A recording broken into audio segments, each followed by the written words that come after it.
Yeah, ho. Yeah.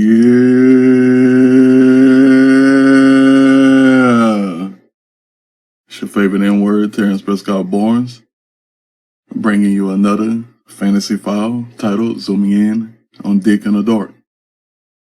Characters: Terrance, Ricardo, Prim Rose, Erisa, Jyuusei, Kellix, Venzi, and Hazyra. Soundtrack: Major Laser's Dangerous, Rai Rai's Drop, Unique's Freaking in the Club, Normandy's Wild Side Catronata Remix, and Jarena DeMarco's Give It To Me Baby. It's 7,382 words. It's quite a read, but I think you'll dig it, because you know you always do.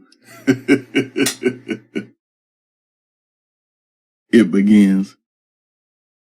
In a land of imagination, Ricardo is chomping down on a steak dinner Erisa just made.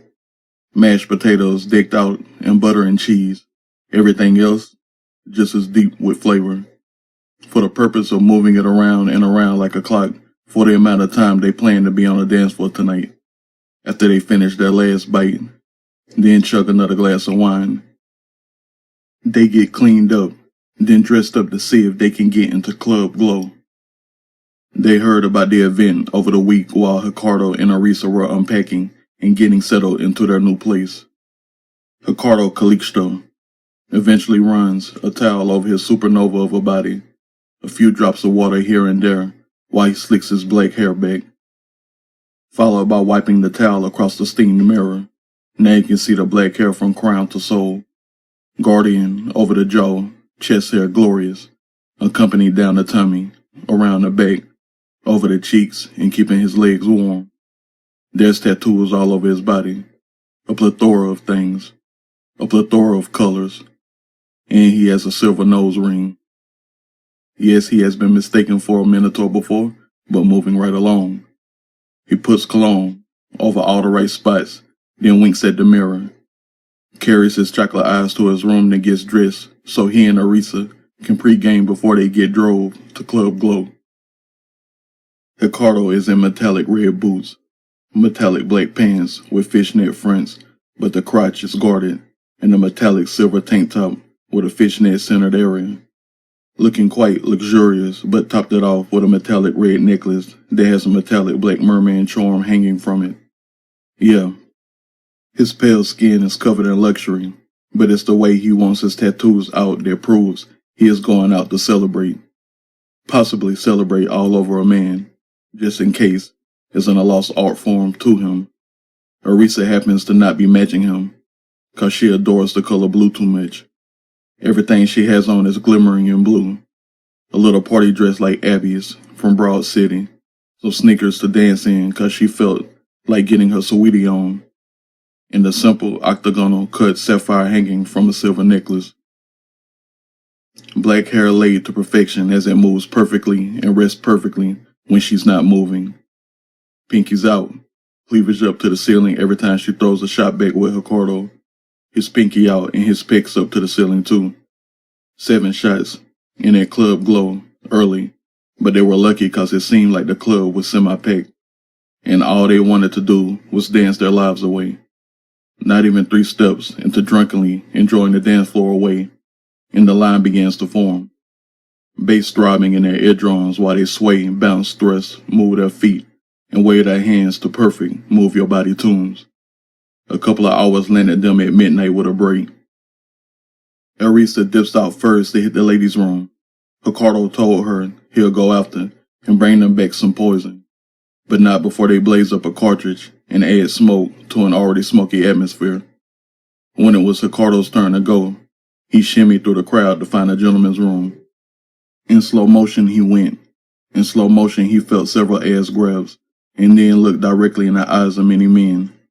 But it was the pair of eyes he saw at the end of a hallway. Through the foot traffic, he saw many people moving to get to the back dance floor or heading back to the front dance floor. He just stood there, staring straight ahead to a tall man that was staring gaily forward to him. Both idiots were caught under spotlights, just looking at each other. Eventually, the connection was broke, as people tried to excuse their way around them. Then they started walking in each other's direction. The man he was looking at is named Terrance Prescott, standing about 6 feet 3 inches. You will see him, 'cause his head be beaming perfectly under a spotlight that was hitting it so right it caught Ricardo's chocolate eyes, 'cause his head was looking like a ball of caramel chocolate. As Ricardo was walking up to him, all he thought about was grabbing that big handsome head and going in for a kiss. Same thing was going off in Terrance's head. His deep brown eyes were zoomed in on the metallic ranger that was zoomed in on his, and his big black beard perfectly glistening with every flicker of light. But when they got into ear range of each other, Ricardo still wasn't looking at his body. He got on his tiptoes while shouting in his ear, "Nice beard. I'm Rick. Can we dance once I drain the dragon?" Terrance shouted back into his ear, "We can drain our dragons together." Terrance went in first, and then he grabbed Ricardo's hand to pull him in afterwards. Shoulder to shoulder, dragons were drained as they occasionally looked at each other. Zippers went up, hands were washed, palms to lotion, then Ricardo's hand was in Terrance's again. But Ricardo had to send a text to let his girl know he's on the back dance floor. She was surprised to discover they had another dance floor. She didn't mind scooping up another drink to bring it to him, but she was surprised again to see who Ricardo was dancing with. A black man in all white, bursting at every seam with testosterone that was matching Rick's. After Erisa handed him his drink, she shouted to Ricardo to not get into too much trouble. Trouble is his middle name, but Terrance danced with Erisa too. Then they were joined by the people that came with Terrance. Jyuusei, Kellix, and his homegirl Prim Rose, who Ollie had on all white too. They danced for a solid 40 minutes because DJ Fucka Checkup put on jam after jam that had everyone raving after raving.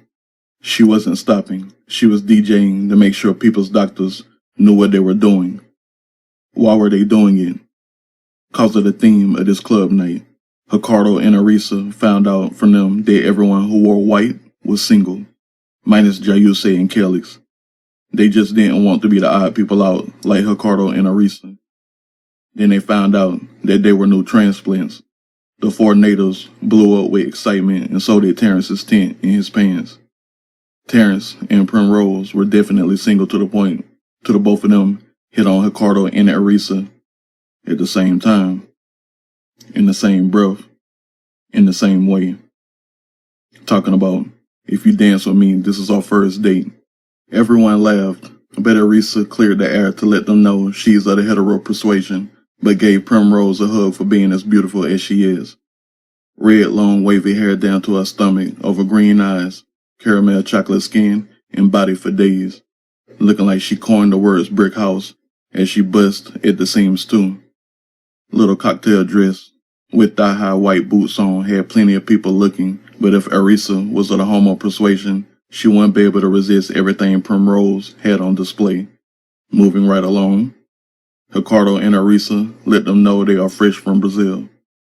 Jyuusei is from Illinois. Kellix is from Hawaii. Prim Rose is from Delaware. And Terrance is from his parents. Seems like everyone was getting along. Then DJ Fucka Checkup started blaring Major Laser's Dangerous. Ricardo screams he loves his song, then chugged whatever drink he had in his hand, then told them to hurry up. All 5 of them did. Then Terrance told them, "We going to the roof this time because the fireworks display is about to happen." It was nearing 1 a.m. The firework champions were well prepared to have fireworks go off around the entirety of the downtown metropolitan area. But to be honest, they were not thinking about them. The 6 of them went directly to the center of the roof dance floor and got down as hard as Ricardo, who was dancing so hard he busted a few of the crosses of the fishnet portions of his pants. It was hella admirable, just watching the Brazilians go, like the dance floors were going to be abolished the next day.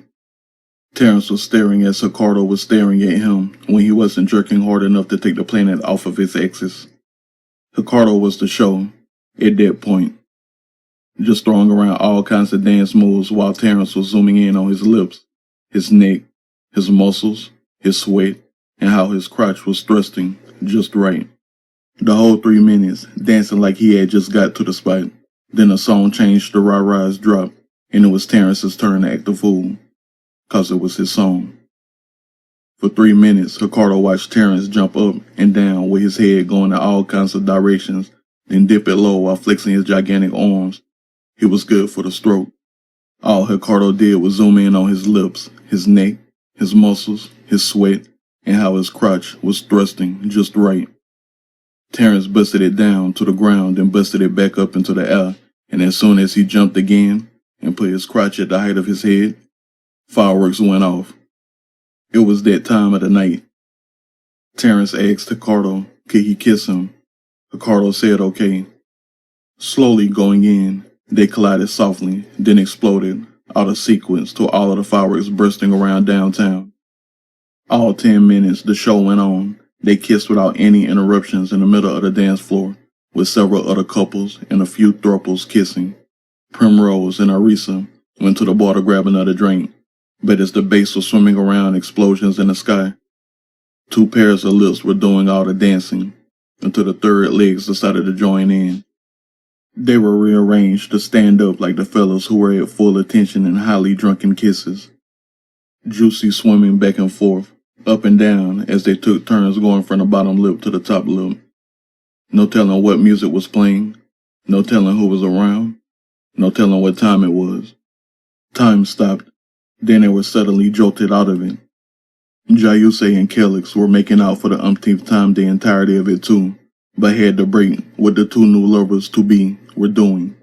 Erisa came over with a drink for Ricardo, and Prim Rose came over with a drink for Terrance. Then they joked about how bad they were eating each other's faces. Hardy har har was seen, not heard as the music continued to shake the atmosphere.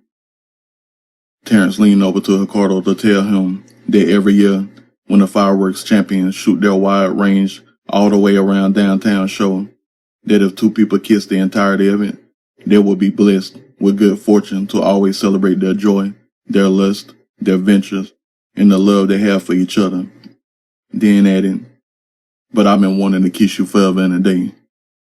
Ricardo kissed him on the cheek, then Unique's freaking in the club started bumping out of the speakers. Prim Rose instantly screamed, oh no, not this song. No, she didn't. I'll see y'all later if y'all don't come back to the back dance floor. They all followed suit. 'Cause this is Club Glow's Freaknik, Put Your Hands on My Hips contest starter song. Prim Rose led everyone to a banister so they could look down and see all the freaks running to the dance floor to enter the 3-song dance competition. Terrance and Ricardo grabbed each other's hand. They made their way down there.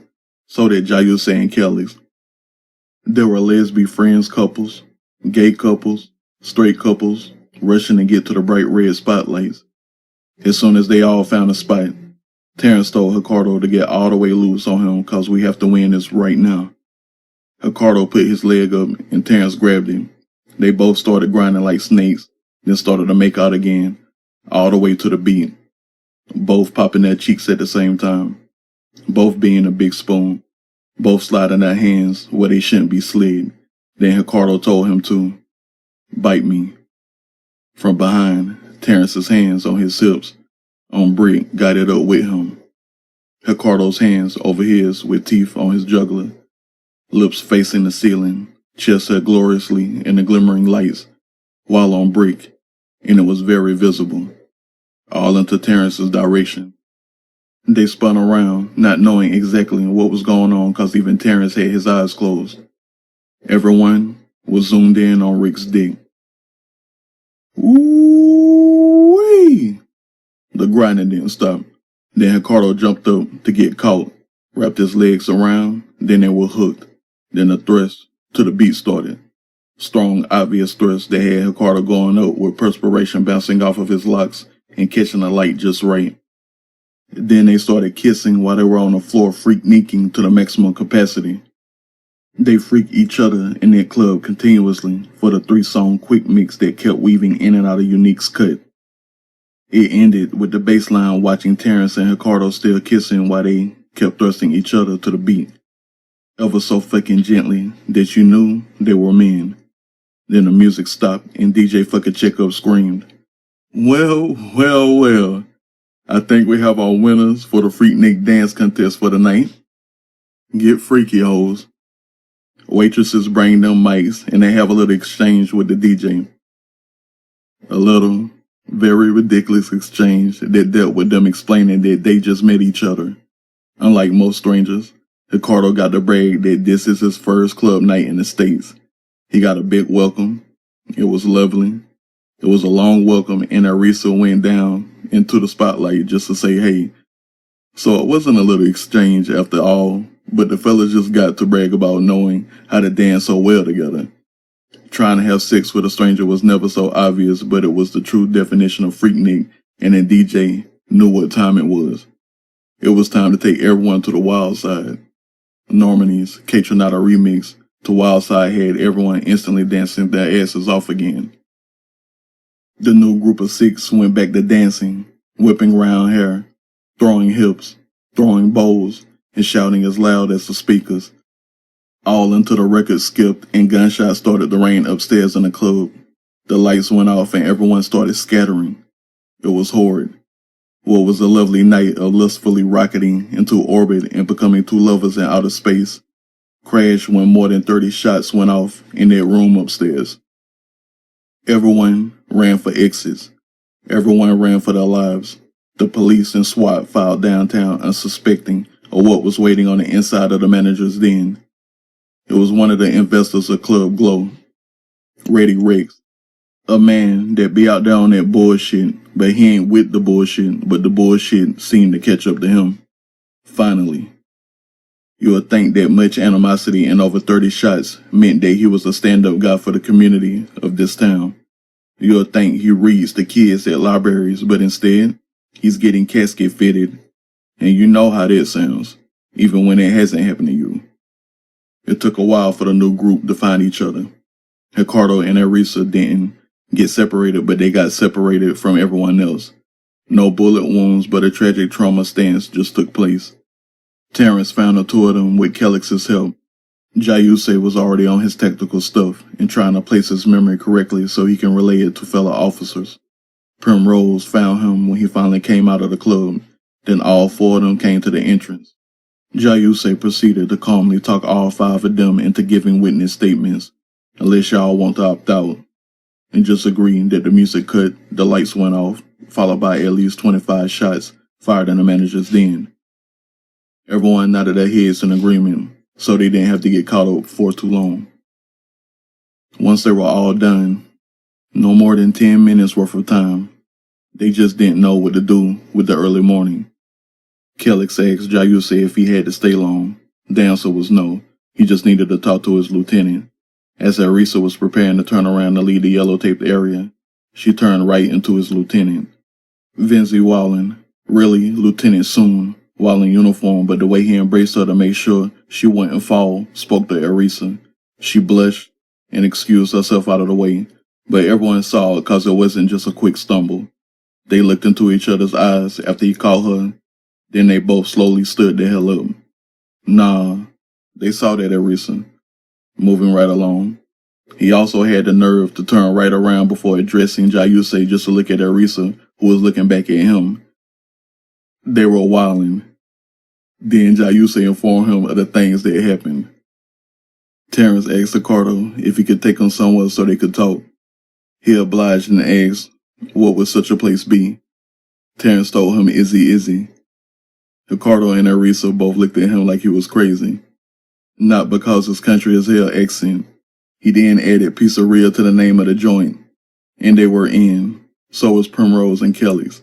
The entire walk there, Terrance bragged about how it stays open over the entire weekend because of major events like this. Told him they had this breakfast pizza. That'll make you realize that QT's breakfast pizza recipe is easy as hell to steal. They were all back in a good mood again, but guess who tagged along? Venzi. A side adventure. Venzi and Jyuusei go way back. They both moved up in rank together and pretty much have it made because they always protect each other's reputation. Jyuusei being homo maximum at times isn't always welcomed in the force, but neither is Venzi's relentless bachelor status. They protect each other in a lot of ways, and unfortunate for Terrance, they would never get along. Terrance versus Venzi is always a terrible treat, but it always happens whenever they get together. But it was smooth around this time, because Venzi was captivated by a Brazilian accent over a beautiful Brazilian woman. The two of them were in the back of the group talking and sniggling while Terrance and Ricardo was continuing to talk and snuggle too. Prim Rose had the other fellows locking arms with her while everyone sobered up just a smidge on that delightful walk downtown to get to Izzy Izzy Pizzeria. It wasn't too busy. It was just 03:45 in the morning, and all the late night enthusiasts are hungry. So are the firework goers too, but they got lucky because the owner of the joint was there. Hazyra with her beautiful magenta mane wrapped up elegantly in an Indian cloth. Buttery brown complexion was glowing with excellence as she was smiling to some customers and hoping they enjoy their slices. She's a fan of the fireworks champions too, but if she has a chance at watching the fireworks and banking, she'll take her win. Her pizzeria faces a huge portion of the downtown area. She saw it all and welcomed all firework goers to one free slice in order. Then there she went, welcoming her favorite lavender-bearded crater, and told him she'll get a breakfast pizza freshly ordered for him. They were all front and center. He was talking about how they have had a magical night that was derailed but came around the pizzeria to get the magic going again. Everyone introduced themselves except for the natives. Hazyra knows that a lot of people are migrating to this melting pot. Ricardo and Erisa just made it a whole lot better. Especially when Erisa told Hazyra she's a chef. The two of them got to talking and Erisa got to ordering one of her fusion pizzas with Indian flavors. Talking about the tikka pepperoni sounds outer-worldly with the way Hazyra talked it up. Ricardo ordered one of the Indian pizzas and the two of them were acting up in their own little world, over there taking bites to chewing fast then to chewing slow with their eyes rolling in the back of their heads. Terrance and Venzi thought that was delightful, but there went Prim Rose, hollering at another woman. Wait. Hazyra just said she'll take a break. Wait. Why they going to the section of that bar with no people at it? Wait. Is Hazyra mixing drinks for her? She got her quickly then. In the dim white light, a ravishingly red head and a vivaciously magenta-haired woman toasted, smiled, sipped and ate their pizza while they smiled and got to know one another. And now ain't that some shit?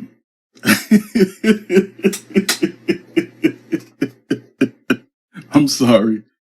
Deeply, truly, They came here to get some magic. They got magic alright. The six of them ended up getting a couple more slices apiece and Terrance still had a whole half of a pizza to take home with him. But the group sat there and heard Ricardo's reality television lifestyle. How he won a competition reality show called Drag Sister, a play on Big Brother and RuPaul's Drag Race, where they had to be themselves. Be their drag, beat their competition, and be a politician. Crazy, crazy, crazy times. But he won, and then went on to do other reality things. Could afford a different lifestyle, so he got a lifelong friend to be his chef, and they had been acting up way before that. Come to find out, they were elementary friends who separated around junior high times, then magically got together in college days again. Inadvertently, that explains why they can handle their booze and party like rock stars. They always got each other's backs through the thick and the partying, but it's entirely magical. A whim. A whim to move to a foreign land, even though they already had it made in their homeland. First week, already having their first dates.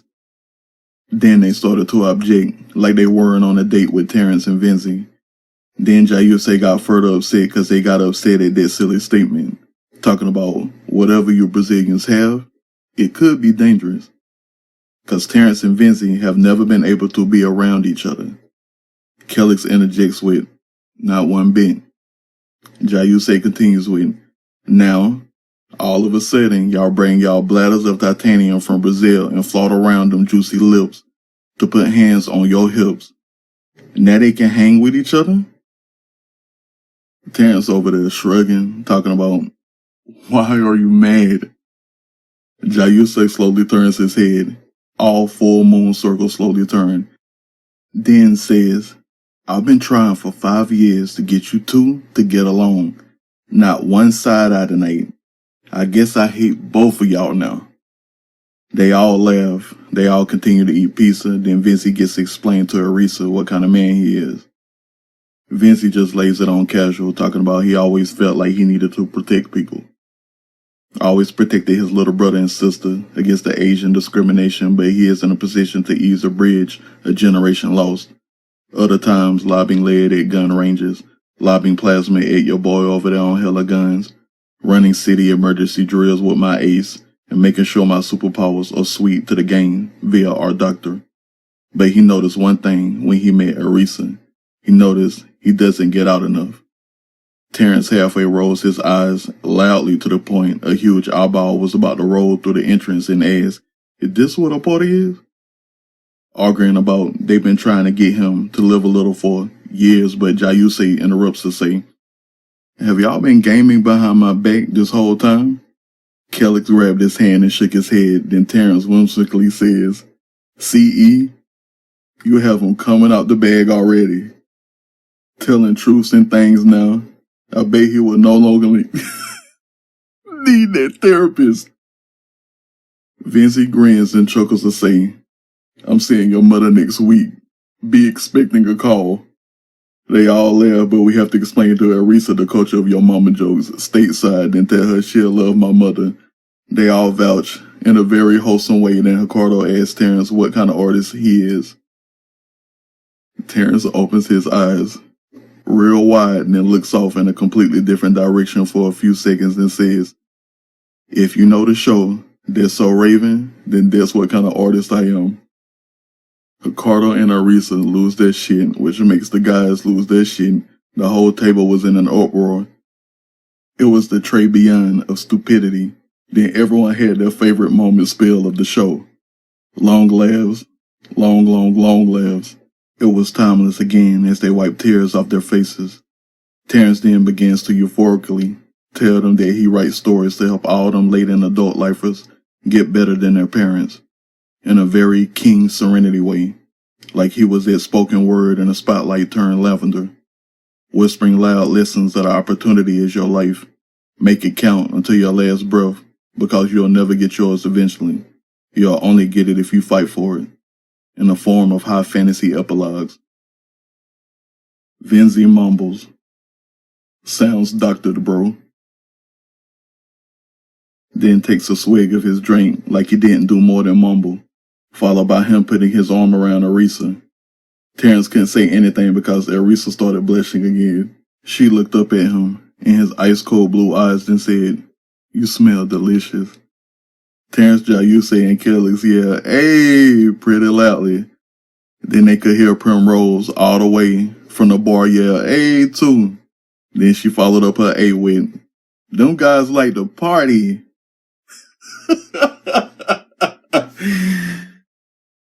We do. It was all good vibes as the new friends to be really didn't want the night to end, but the sun would be rising soon and 4 people had a decision to make. Venzi was thinking he missed an opportunity to get to know a foreigner more, while desperately keeping his cool so he can think of an opportunity to see her again.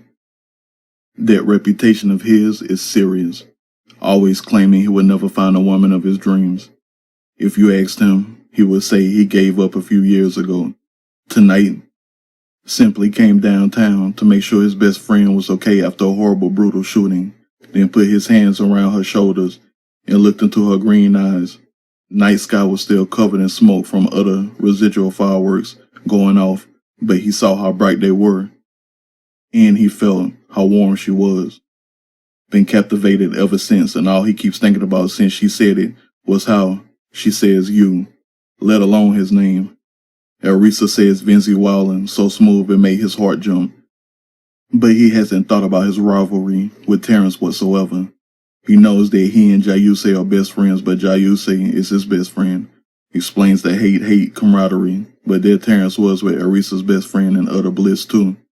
No war lines in between the two whatsoever. Then he stupidly fell in love in 2 hours of meeting a foreigner. Should have seen his deep voice, hard enough to fuel a militia of rocketeers, but calmly putting Erisa in a state of bliss all night, to a point she's going to need sunblock if she blushes one more time. Erisa used to think about a checklist. She hasn't thought of it once tonight. All she sees is an ice-cold, blue-eyed, very hunky to the delicious Chinese man that grows a beard and sounds like he's talking out of a romance novel.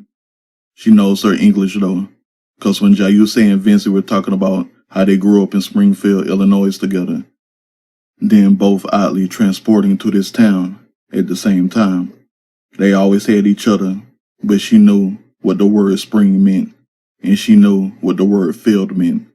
She sprung a leak when he said spring, pictured herself in all of the freaknik stuff that happened at the club, but in the field all over him. Keep in mind, Erisa has been drinking all night, and Venzi hasn't.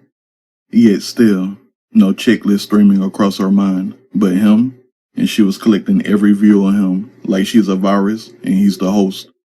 Studying so badly the new view was always in the form of her blushing. She was wildin', but the lady in her kept her golden in his eyes to the point when Ubers were ordered and the sun was coming up, he took her to the side to say, "Hey, Erisa Maluca, just want to say, first, can I give you a hug? Good. I just want to say it was a pleasure to meet you tonight. Hope it wasn't all a disaster. And you come around more, ASAP.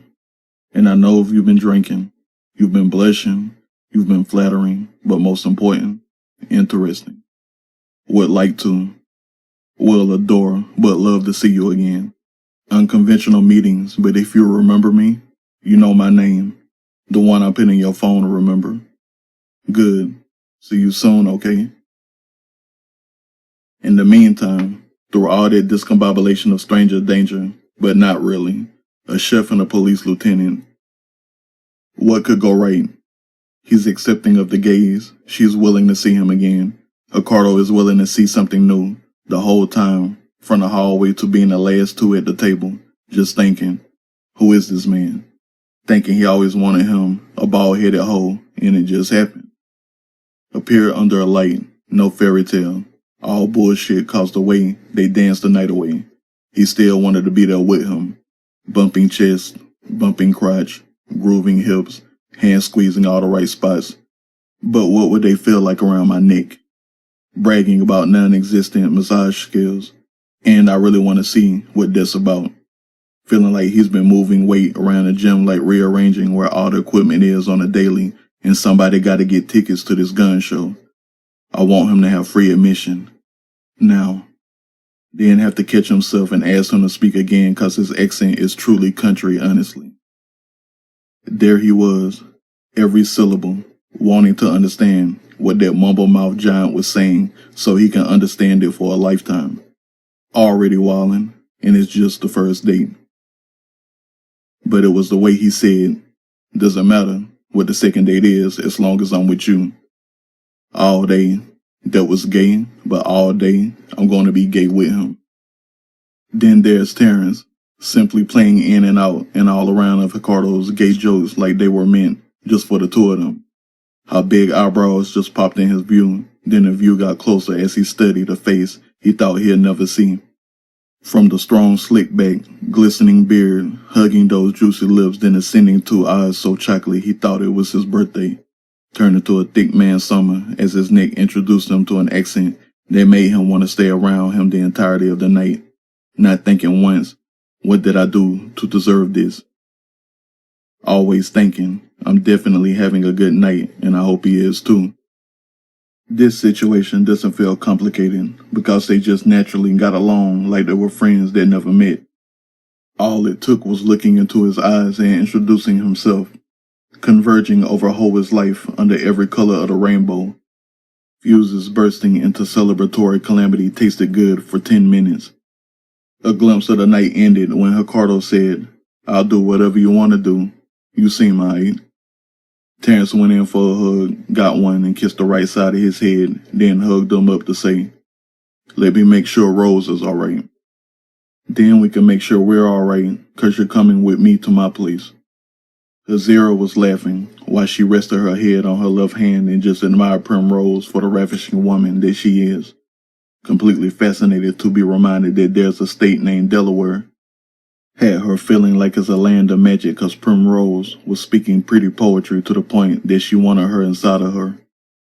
Love was definitely, well maybe, lust was definitely in the air cause Hazyra left India specifically for the life she wanted. Now that life is facing someone life could never prepare you for. Believing in tarot card readings, that on this night, she will come across somebody who would simply make it feel like her star is not alone. For weeks, forgetting about the reading and still isn't thinking about it because the person that has her eyes is making her thankful her culinary skills of making Indian-style pizza that's more than delectable has changed her life for the best. Came out of her wrap, came out of her apron, and scooted the stool a little closer so she could hear absolutely everything a lesbian friend has to say. Wasn't even 25 minutes and she was trying not to think about how she will manage to see a Delaware native again. Can't even pick up the pieces of the night as she went from seeing all these new couples to be trust or try. The big windows of a pizzeria caught all of the downtown being fireworked to completion, then seeing so many people hold hands while looking out of the windows. Simply just wanting what they all had cause it must be nice. All Prim Rose said was, "My hair is here and I understand, but keep me company while I eat this pizza." Prim Rose pointed from her eyes to her hair, then back into her eyes, followed by a wink.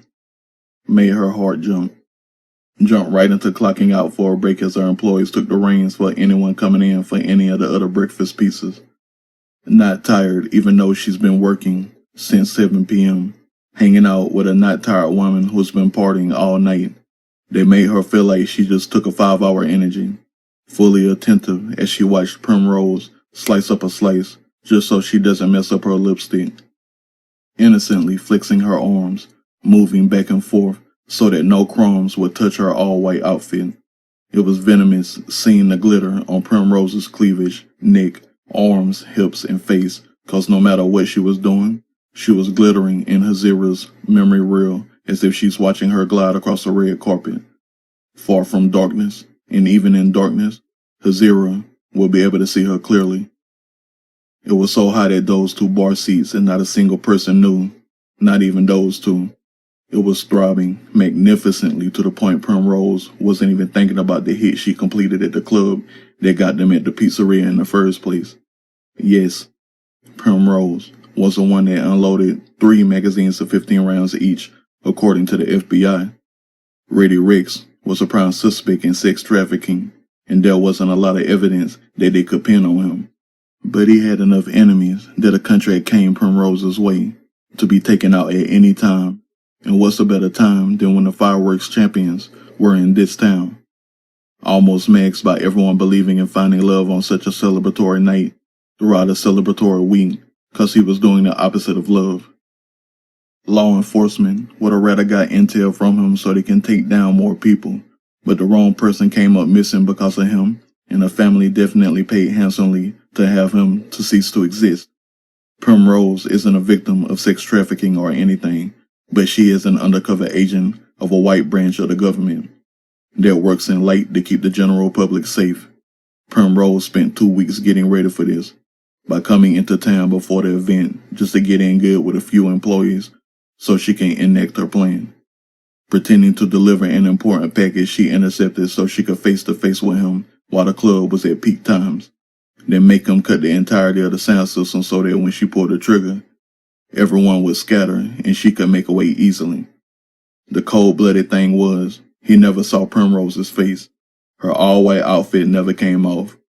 She just put on all black before she came up to deliver the package, which was a thumb drive with updated routes for the people that he would have shipped around Sunday afternoon. The intercom system of the manager's den played all 45 shots loudly, up and down, all around the club, then put the entire black outfit back where she got it from. Then started laying it on thick, like she was trying to find safety from the ruckus of shots being fired, and filed out of the building with a group of people police officers escorted out later. Feeling tad bitish, just a smidge of heroic as she went back to being her normal self of ravishing. But the thing about Prim Rose is, she's never scared. From hitting on Erisa to hitting on Hazyra, but Hazyra is her kind. and felt like she was a reward for taking a cruel monster out of the world.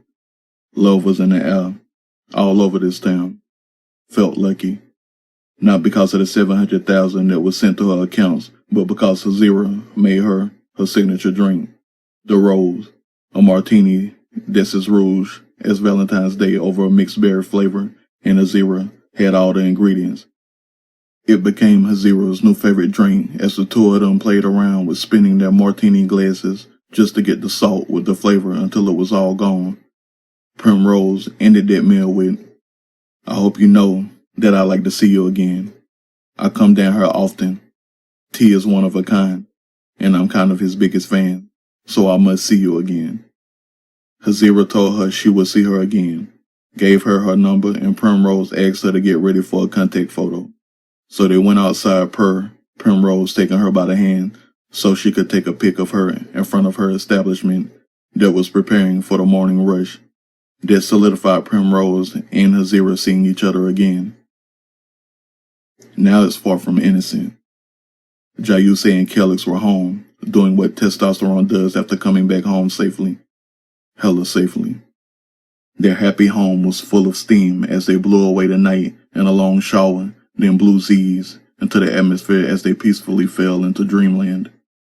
Venzi decided to give Erisa a ride to her new place, walked up to the door, and kissed her goodnight.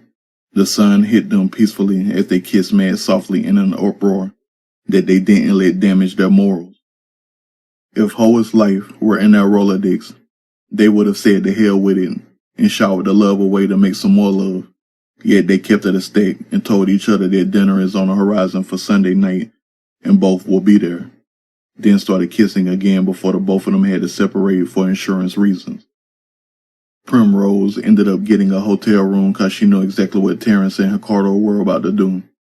She showered off the glitter because dinner plans for Sunday night had all 8 of them seeing each other, and their plan must come to fruition.